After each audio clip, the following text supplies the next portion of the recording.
नमस्कार, बहुत स्वागत है आपका। मकर राशि। राहु जो छाया ग्रह हैं, जिस तरह से हमारी छाया हमारा साथ नहीं छोड़ती, उसी प्रकार राहु हमारे जीवन में हमारा साथ नहीं छोड़ते। क्योंकि राहु जो हैं वो इच्छाओं के ग्रह हैं और इच्छाएं हर व्यक्ति की होती हैं। तो राहु के अधीन होती है इच्छाएं। राहु नहीं होता तो आपके अंदर की इच्छा प्रबल नहीं होंगी, फिर आप आगे कैसे बढ़ेंगे। तो लक्ष्य की प्राप्ति के लिए जुनून आवश्यक है, तड़प आवश्यक है और राहु ही पैदा करता है। तो राहु 18 मई को आपके द्वितीय भाव धन भाव में आने जा रहे हैं। तब इसका प्रभाव आपकी लाइफ पर क्या पड़ेगा, क्योंकि ये महापरिवर्तन है। अभी तक राहु मीन राशि में विराजमान थे, यानी हैं अभी वर्तमान में। और मीन राशि देवगुरु की राशि है, शत्रु के घर में राहु बैठे हैं। हालांकि राहु जहां बैठते हैं उसी को अपना बनाते लेते हैं, लेकिन खुलकर वो आशीर्वाद बरसा नहीं पा रहे थे। अब जैसे ही शनिदेव जो उनके मित्र हैं उनके घर में आएंगे कुंभ राशि में, तब खुलकर फल देंगे। अब मकर वालों, सबसे पहले ये समझते हैं कि राहु आपके लिए अभी तक तृतीय भाव में चल रहे थे।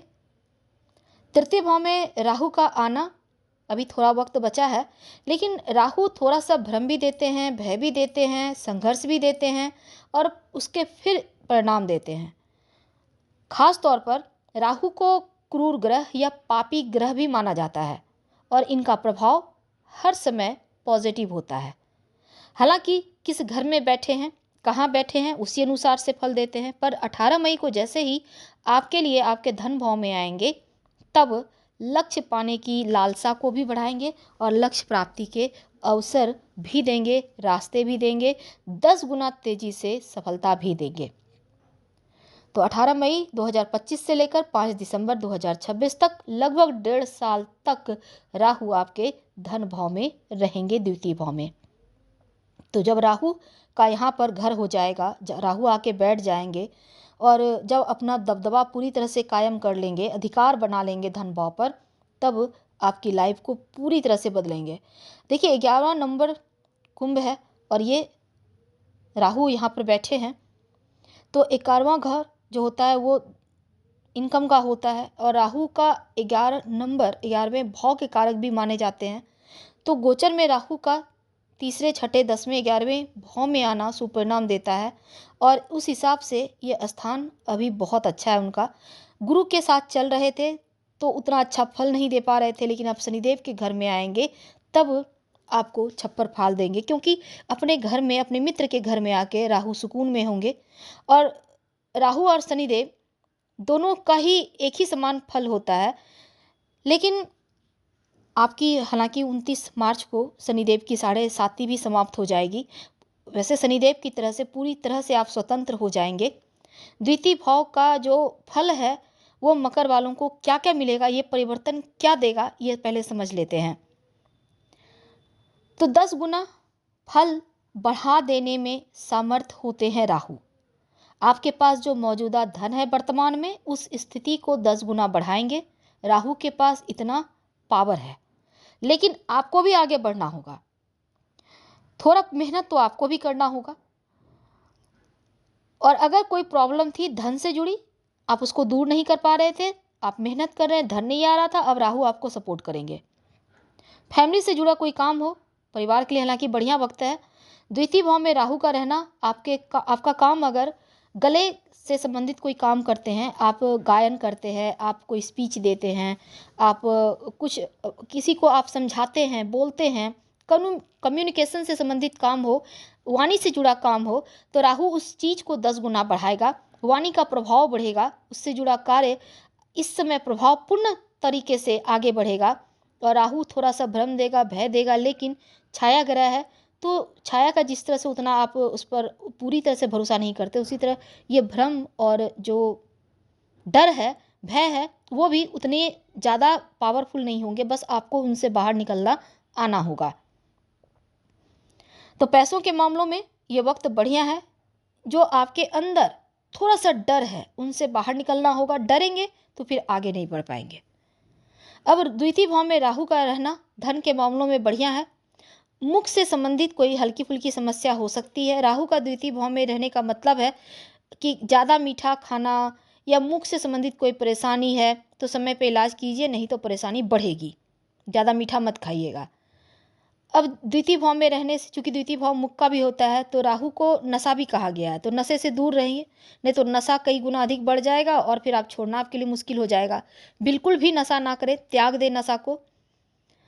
और इस समय राहु खराब रिजल्ट देगा अगर आप नशा करते हैं, धन संबंधी मुश्किलें भी दे सकता है, इसलिए परहेज कीजिए। जितना ज़्यादा हो शिव जी की आराधना कीजिए।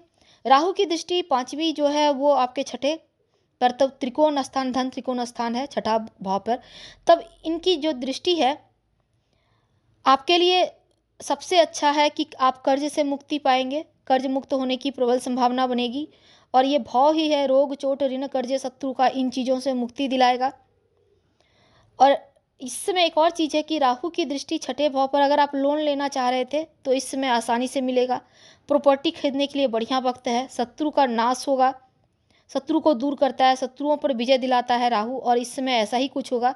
जॉब का भी होता है छठा घर, तो नौकरी प्राप्ति होगी। मेहनत से अभी तक जो सफलता नहीं मिल पा रही थी, अब राहु 10 गुना तेजी से आपको तरक्की देगा, जॉब प्राप्ति के योग बनेंगे। संचार के माध्यम से लाभ होगा। राहु परिवर्तन का ग्रह है, नौकरी में परिवर्तन होगा। विदेश से जुड़ा कोई काम करना चाहते हैं तो आपके लिए अनुकूल है। इस समय आप जो भी करना चाहते हैं उसमें लाभ देगा। द्वितीय का राहु फैमिली के साथ थोड़ा सा रहने में परेशानी देगा, इसलिए स्थान परिवर्तन के योग बनेंगे। हो सकता है आप जहाँ भी रहते हैं वहाँ से दूर रहें। नवी दृष्टि सीधे दसम भाव पर, तो करियर के मामलों में भी किसी भी ग्रह की दृष्टि दसम भाव पे रहने से, राहु यहाँ पर देखेगा, दृष्टि देगा, तो करियर के मामलों में आप कार्य क्षेत्र में एक से अधिक मार्ग से धन प्राप्ति के यहाँ पर मौके मिलेंगे। अच्छा माहौल मिलेगा, प्रगति करेंगे तेजी से।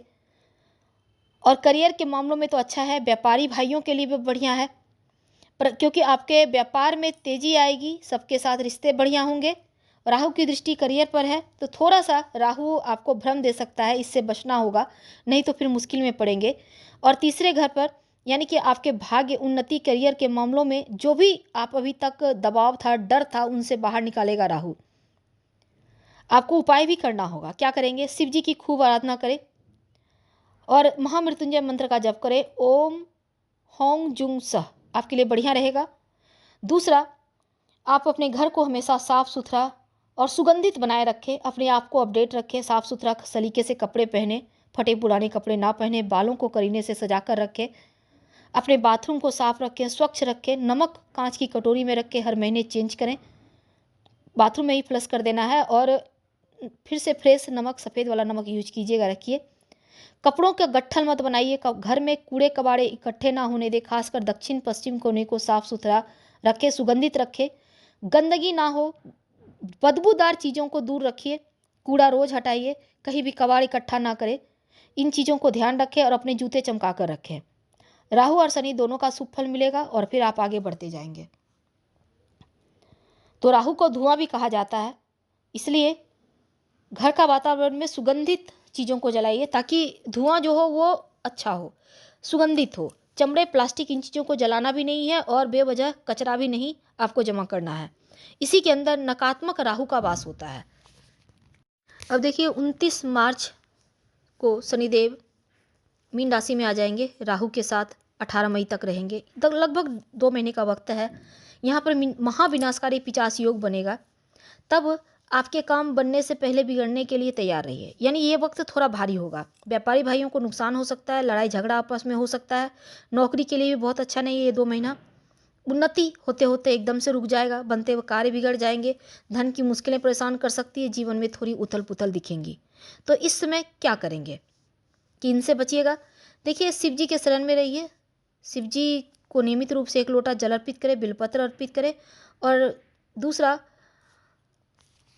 अपने स्वास्थ्य का थोड़ा ध्यान रखिएगा, बाहर का भोजन करने से बचें, घर का ताज़ा बना खाना खाइए, पड़ोसियों से, भाई बहनों से रिश्ते ना बिगड़े, इसका ध्यान रखें। यात्रा करते हैं सावधान रहें, चोट चपेट दुर्घटना योग बने हुए हैं, और पैसों को संभाल कर खर्च करें तो उत्तम।